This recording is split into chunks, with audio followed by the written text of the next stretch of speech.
Hello students, I welcome you all to this session. In this session, we are going to talk about the basic semiconductor devices. In the previous video, I have already talked about resistance, capacitor, diode and transistor. So here we will be looking upon the MOS transistor. So what is MOS transistor? It is called the metal oxide semiconductor transistor. Okay, so it is also called MOSFET, metal oxide semiconductor field effect transistor. It is a very simple type of structure and as well as it is having a symmetric structure. So it is having high switching rate and it is good for digital logic circuit. So now I must tell you that what is the difference between BJT and MOSFET when I am talking about the VLSI industry. Now in the VLSI industry, whenever I want to operate on a faster devices, I will be choosing the BJT. Whenever I have to have a device for compact packaging, I will be choosing the MOSFETs. Okay, so this is the basic difference between both of them in the VLSI industry. So it is most commonly used device in the semiconductor industry, and let me tell you, it was discovered before the BJT, but it has some parameter controlling problems. So this is why the BJT VLSI chips got invented first, they were introduced first and they were in the market before the MOS chips. So I will be talking about the parameters and the controlling problems. There is some alignment problem also, we will be talking about it. So now we have the MOS chips as well and we have overcome the alignment problem. So we will be talking about it in detail. So now we have NMOS devices. So you can see the structure of the NMOS devices. In the NMOS devices, the substrate is P-type of silicon substrate. So here we have P-doped silicon in which I will be making N-type of emitter as N-type of source as well as N-type of drain. So this is how I can make NMOS device. Okay, so this is here my metallic gate. So this is the representation of the symbolic representation of the NMOS device. Now coming to the current flow. So here you can see when the current is flowing, here I will be having the negative charge developed here. So I will be supplying a positive gate voltage here. So whenever I am supplying the positive gate voltage here, the positive ions will be moving here and these positive ions will be attracting the negative ions here. So okay, the electrons are flowing and whenever there are negative ions deposited here, it will allowing the current to flow from the source to the drain. So this is how we can make this circuit work. Okay, so now we have PMOS devices. Again, if I have to fabricate the PMOS device, I will be taking N-type of substrate and in which I will be having P-type of source and P-type of drain. Okay, so now here you can see I have the hole flow and with the help of the flow of holes, actually it's the reverse of current flow. Actually, in the case of PMOS, electrons are flowing but in the reverse direction. So it seems that holes are flowing, but actually electrons are only the thing that are flowing. So again, whenever I am supplying the voltage which is greater than the threshold voltage, that time there will be here positive ions and this will be allowing the holes to travel, and this is how the PMOS devices will be working. So this is the picture of the MOSFET. So here this is the difference between the MOSFET and the drinking fountain. So in the MOSFET we know we have source, we have drain, we have gate. Then in the drinking fountain we have source, we have drain, but we have gate valve here. Okay, so now in the MOSFET we have source and drain which are biased. I have already shown you with the picture. Then in the drinking fountain we have pressurized source. In the MOSFET we are supplying the voltage on the gate to turn it on. Now in the drinking fountain we will be supplying pressure on the gate to turn it on.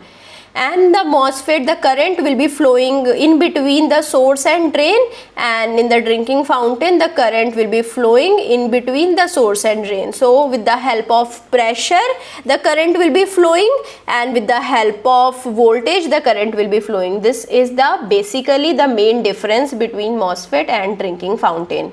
Now coming to the basic circuit, so we have different basic circuits that we can fabricate on the chip, that is BJT, we have talked about it, PMOS and MOS, we have talked about both of them. Then we have CMOS as well, this is complementary metal oxide semiconductor. Then we have bi-CMOS as well. So now you can see here we have different substrates for different devices. Okay, so the bipolar, the MOSFET and bi-CMOS, these are all which are dominating the IC industry, and the germanium is used to manufacture the BJTs for high speed devices, and we have the compound type of semiconductors as well, which is gallium arsenide, which is used as an LED as well. Okay, so I have already told you we are using the BJT only when we have to deal with the speed, and whenever we have to deal with the space, we want the compact structure, then we will be switching to the MOS devices. So this is the market of the semiconductor product. So in the 1980s you can see we have the 50% penetration of BJT and the 50% penetration of MOSFET, and as the time is increasing, in the year 2000 you can see we have 88% of MOSFET, 4% of compound type of semiconductor, and only 8% of BJT. So you can see how MOSFET are dominating the industry. Previously I told you that we have some parameters, controlling parameters, alignment factors that we have to control.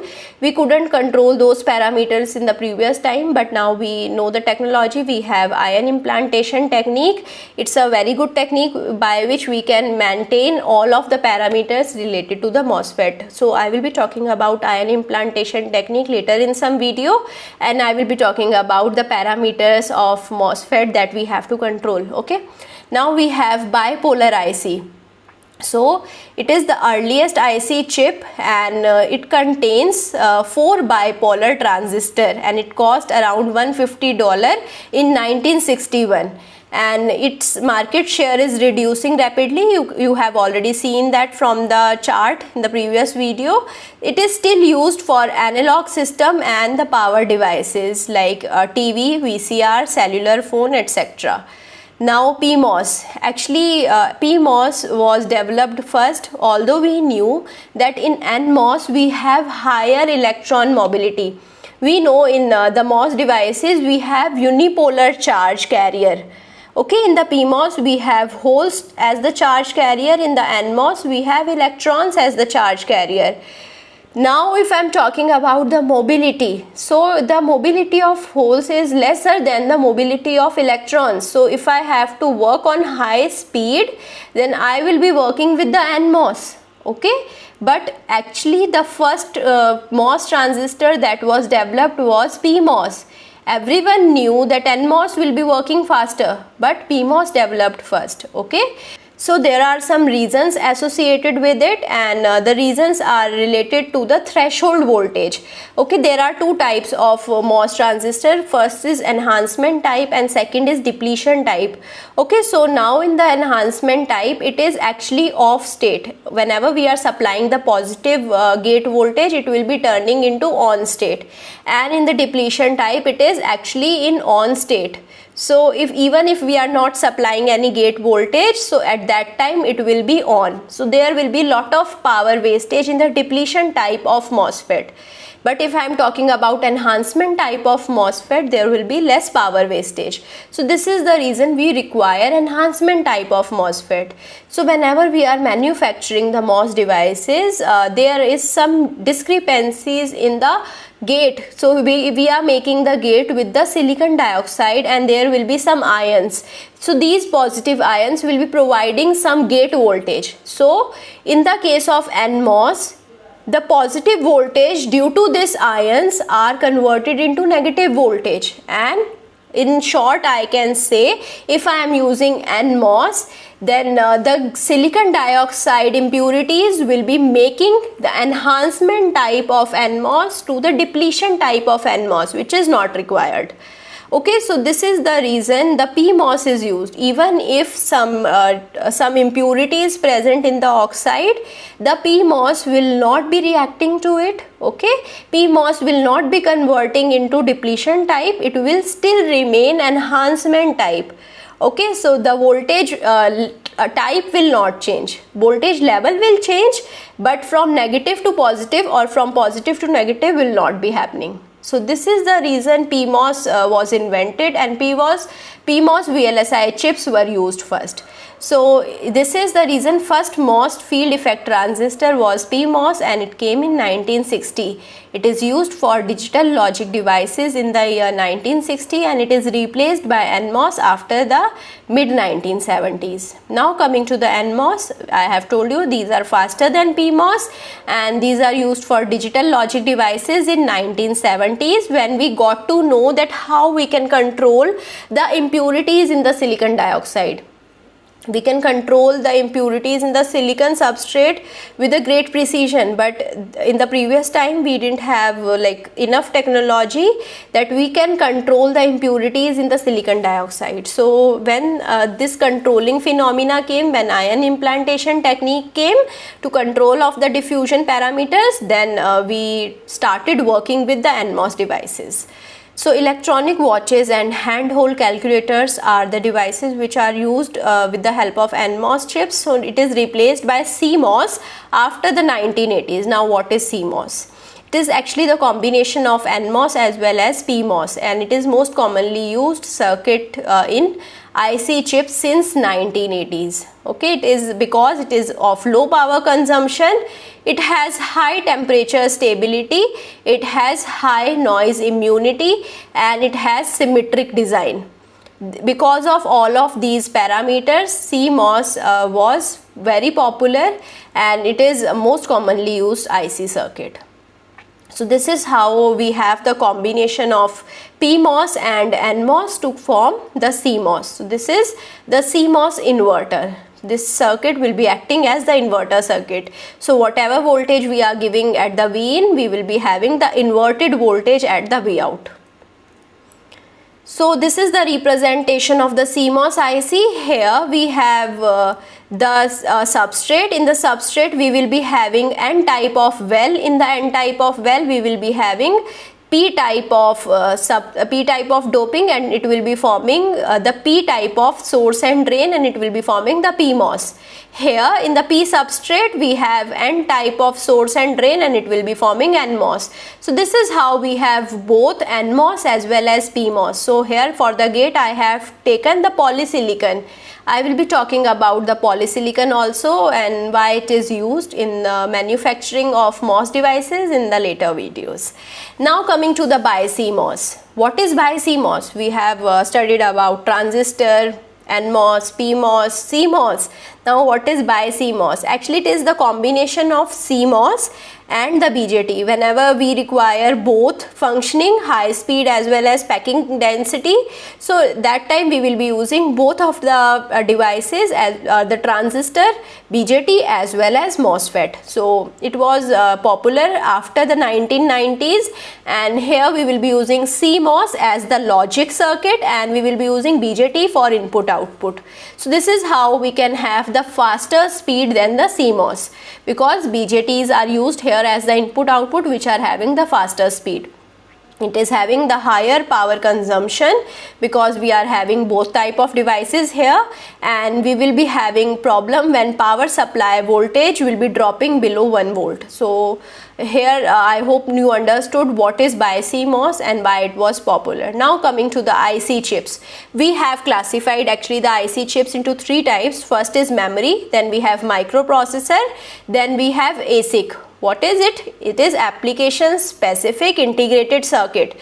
So first is memory. We have talked about the memory chips in the first video. I told you that we all have the memory chips. So memory chips are the device storage data in the form of electric charge. So in our devices, in the phone, we have some devices which are storing the data. These are called the memory chip. Then we have two types of memory. First is volatile memory, and then we have non-volatile memory. In the volatile memory, we have dynamic random access memory and random access memory, DRAM and SRAM. We have two types of memory chips. Then we have in non-volatile memory, we have EPROM, erasable programmable read-only memory. We can erase whatever we have wrote in the chip with the help of the UV rays. Okay, then we have flash memory. Okay, so DRAM. First I will be talking about DRAM. The first component in the non-volatile memory was DRAM. It is the major component of the computer and other electronic instruments for the data storage purpose. It is the main driving force of IC processing development, and it is having one transistor and one capacitor. I was talking about the property of the capacitor for the storage purpose or for as a memory purpose. So here the capacitor will be used as the memory purpose. You can see the structure. Here we have the capacitor. You can see it here. Here we have capacitor and here we have NMOS. So with the help of these two devices, we will be forming the DRAM, basic DRAM memory cell. Now coming to the SRAM, it is used for the faster memory applications such as computer cache memory to store the commonly used instructions, and the cache memory is a very small memory. It will be making your device working faster. Okay, so it is unit memory cell consists of 6 transistors, and this is the reason it is faster, and it is much faster than the DRAM, and it is having more complicated processing, and because it is involving the use of 6 transistor, it is more expensive as well. Now coming to the EPROM. EPROM, I told you, it's the non-volatile memory. We can keep the data without the power supply as well. Then computer memory, which keeps boot up instruction. It is used for booting up instructions as well, and here we have a floating gate, and I told you the UV light is used for the erasing of the memory. Whenever we want to erase the memory, we cannot erase it as it is. We require the UV rays to erase the memory. So this is the diagrammatic representation of EPROM. So here you can see we have inter-polysilicon dielectric. So here we have two polysilicon layer, and in between them we have the dielectric layer. So this is my source, my drain, and this is my gate. So here we have the floating gate, and this is my control gate. Okay, so we will be supplying the passivation dielectric here on the whole surface, and we will be supplying the gate voltage here. This is just the representation of the EPROM. So now how we can do the EPROM programming? We will be supplying a higher voltage than the threshold voltage, and here with the help of these electrons the current will start flowing. Okay, so you can see with the help of UV light we can remove these electrons as well. And so these are the representation of the electron tunneling. With the help of UV light we can have the electron tunneling effect, and this is how we can remove the memory. So here I will be concluding my session. I hope you understood each and everything. If you still have any kind of doubt, you can reach out to me, or you can put the doubt in the comment. I hope you will be liking this video and subscribing the channel, and do meet me soon in the next video. Thank you so much.